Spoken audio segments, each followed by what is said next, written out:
ẹ tú ìgbéyàwó wa ká, ọkọ mi ò nífẹ̀ẹ́ mi nítorí àwọn ọmọ mi obìnrin. Tèmiládé ló sọ bẹ́ẹ̀. Lọ́jọ́rú wẹ́sídẹ̀ẹ́ ọjọ́ 3 oṣù karùn-ún ọdún yìí ní abilékọ kan Tèmiládé Rasheed gba ilé ẹjọ́ tí wọ́n ti ń tú ìgbéyàwó ká, ìyẹn kóòtù kọ̀kọ̀kọ̀kọ̀ tó wà ní Màpó Grade A Customary Court nílùú Ìbàdàn lọ. Ó ní kí wọ́n tú ìgbéyàwó òun pẹ̀lú ọkọ òun Adébóyè Rasheed ká. Obìnrin náà ní bí ìgbẹ́ lọkọ òun ṣe kórìíra òun kì í sì fẹ́ rí mí òun láàtàn. Ó ní kì í ṣe pé òun ṣẹ̀ lẹ́ṣẹ̀ kan ju pé òun kò bí ju ọmọkùnrin kan lọ fún un nítorí obìnrin làwọn ọmọ mẹ́tẹ̀ẹ̀ta yòókù tóun bí.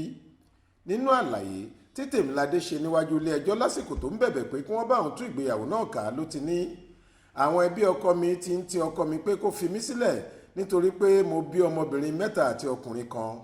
Olúwa mi Rasheed kò nífẹ̀ẹ́ mi mọ́ nítorí pé obìnrin ló pọ̀ nínú àwọn ọmọ tí mo bí.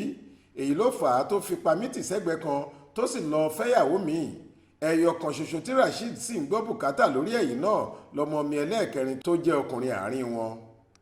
Olùpẹ̀jọ́ tún tẹ̀síwájú pé èyí tó burú jù nínú ọ̀rọ̀ náà ni pé ọkọ òun ti sọ òun di àpò ẹ̀ṣẹ́, àlùpàmọ́kù ló máa ń fi òun ṣe lójoojúmọ́. Ó ní Rasheed ti rọ́ àwọn ọmọbìnrin mẹ́tẹ̀ẹ̀ta yẹn dà lé òun láyà, kò mọ bí wọ́n ṣe ń jẹ bí wọ́n ṣe ń mu, òun lòun gbọ́ bùkátà lórí wọn.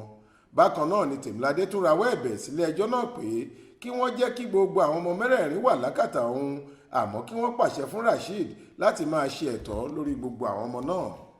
Adájọ́ kóòtù ọ̀hún arábìnrin SM Akíntayọ̀ wá sún ìgbẹ́jọ́ sí ọjọ́ 26 oṣù karùn-ún ọdún yìí fún olùjẹ́jọ́ láti ráàyè sọ tẹnu tiẹ̀ náà. Monísọ́lá Sàká ló ṣàkójọ ìròyìn yìí fún iléeṣẹ́ tẹlifíṣàn Aláròyé online.